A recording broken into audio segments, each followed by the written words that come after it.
सुप्रभात मंडळी. मी नीलिमा पटवर्धन आणि आपण पुन्हा एक छानशी गोष्ट वाचणार आहोत. आज गोष्टीचं नाव आहे अत्तर आणि लिहिलेली आहे सचिन देशपांडे यांनी.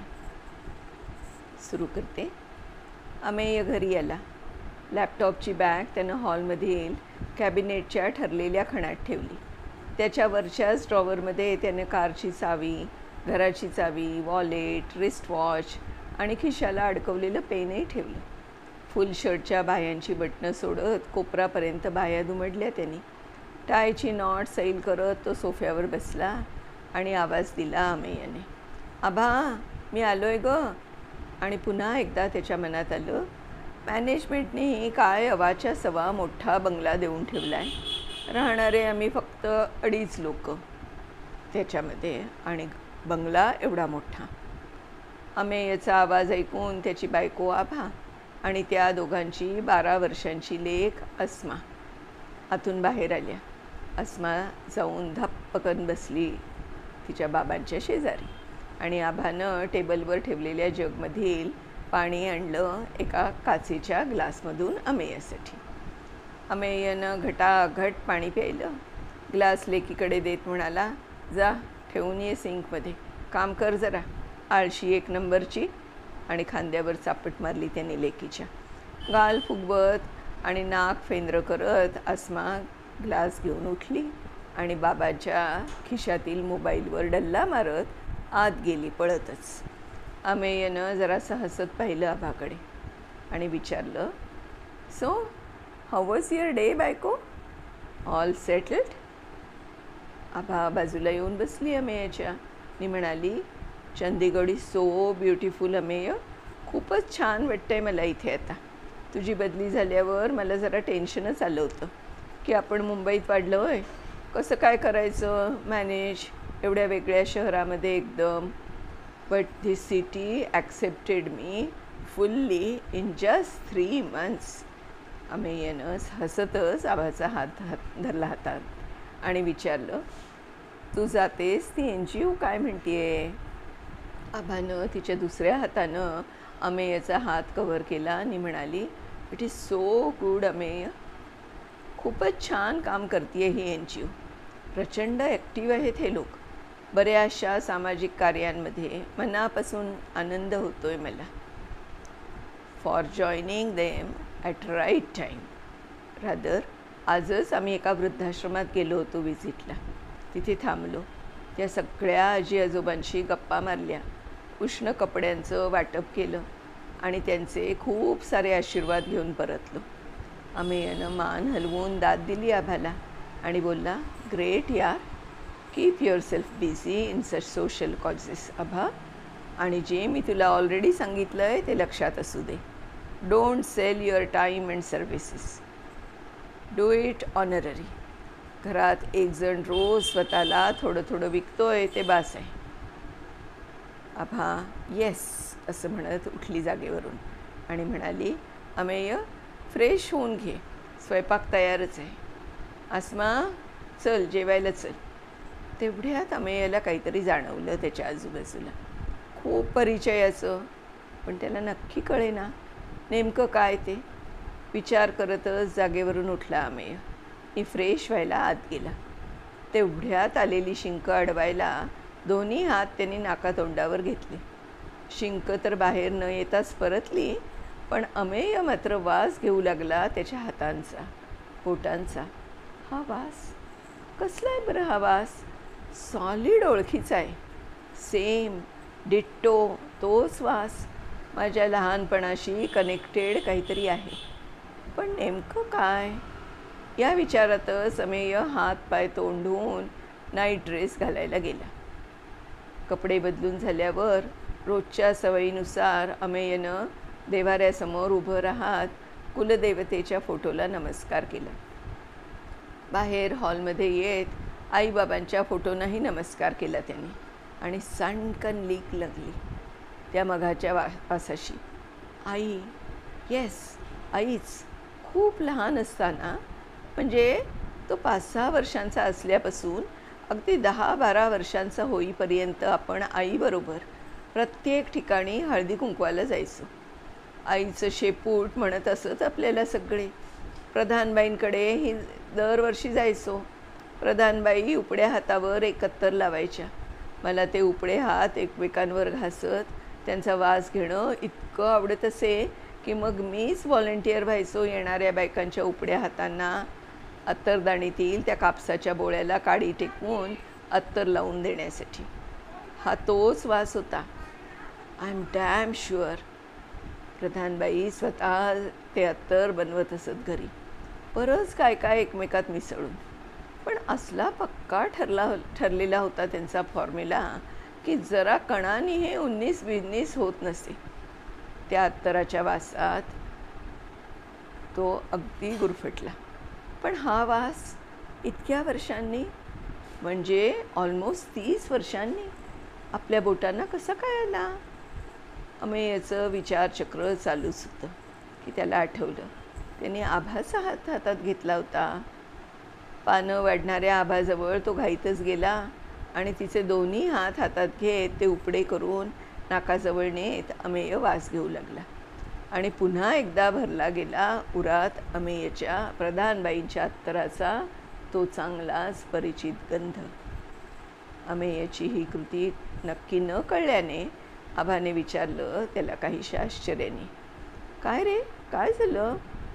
अमेयने आभाला विचारलं, आभा, तुझ्या हातानं येणारा हा सुगंध, हा सुवास, हे काय लावलंयस तू हातांना तुझ्या? आभाने वास घेतला तिच्या हातांचा आणि काहीतरी आठवून बोलली ती, ओ येस, अरे मी तुला बोलले नाही का की आज आम्ही एका वृद्धाश्रमात गेलो होतो.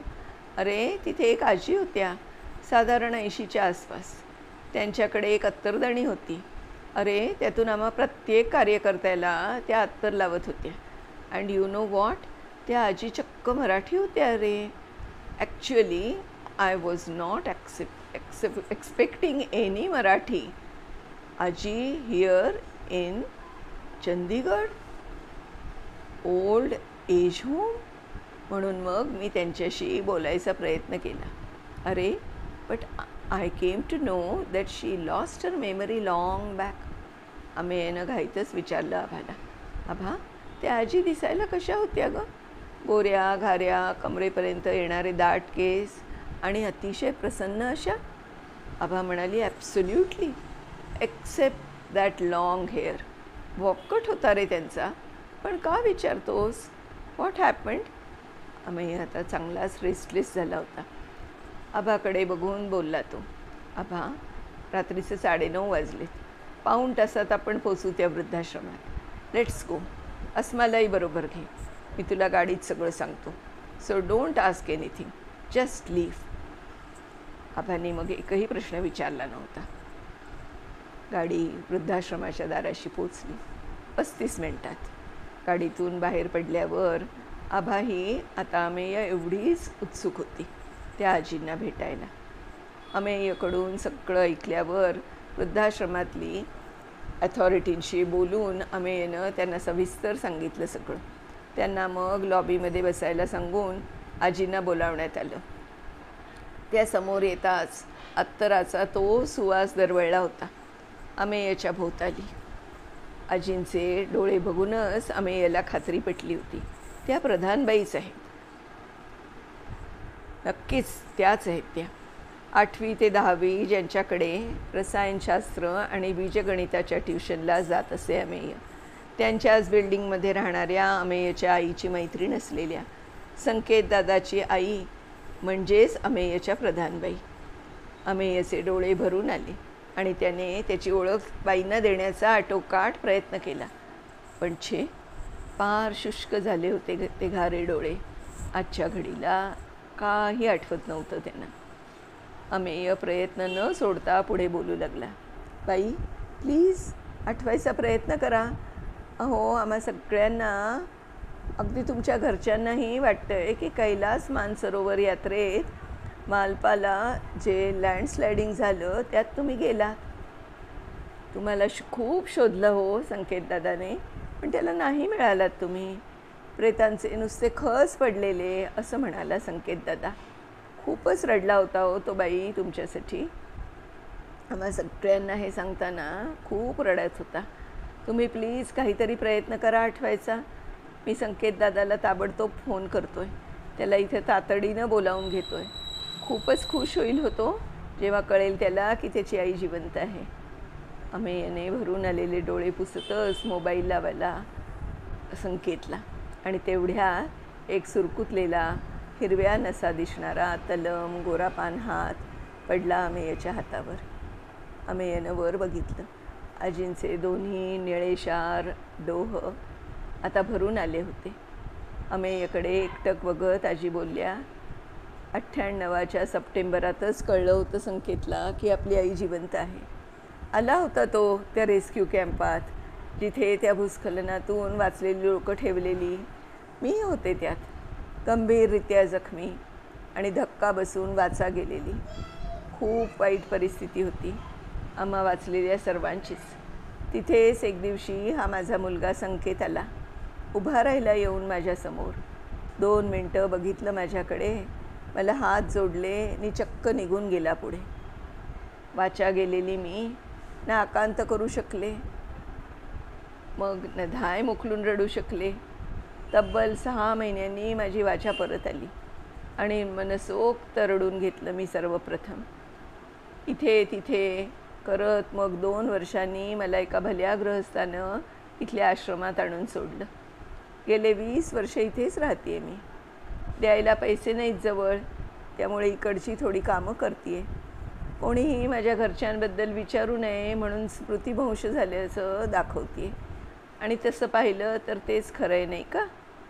उरलं आहे कुठे मला माझा काही भूतकाळ? पोटच्या पोरानेच पाठी पुसली आहे माझी.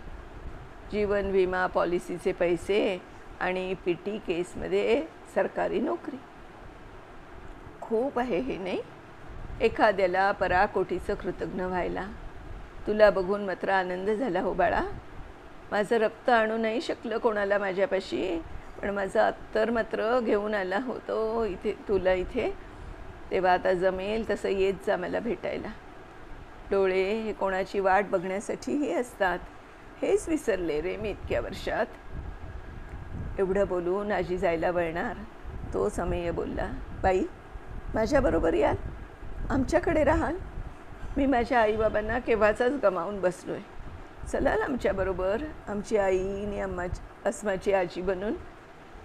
मी जन्मात माझी बदली मुंबईला करून घेणार नाही. तुमची कस्टडी मिळवण्याबाबतचं इथलं सगळं पेपरवर्क मी करेन. सोबत कराल आम्हाला आमच्या आपल्या घरी. प्रधानबाईंनी पदराचा डोळा बोळा केला, डोळ्याला लावला, तोंडाला लावला आणि हमसून हमसून रडू लागल्या त्या. अमेय, आभा, आसमा तिघंही पाया पडले त्यांच्या. अमेय जोडल्या हातानेच बोलला, मी लवकरच येतो तुम्हाला घेऊन जायला इथून कायमचं. आजींच्या अत्तरा इतकेच त्यांचे अश्रूही दरवळत होते आता. पाठमोऱ्या चालत जाणाऱ्या आजींकडे बघून कधीतरी कुठेतरी ऐकलेला एक शेर आठवला अमेयला. इत्र से कपड़ों को महकाना बड़ी बात नहीं, इत्र से कपड़ों को महकाना बड़ी बात नहीं, मज़ा तो तब है जब खुशबू आपके किरदार से आए, मज़ा तो तब है जब खुशबू आपके किरदार से आए. धन्यवाद सचिन देशपांडे. खूप छान गोष्ट आहे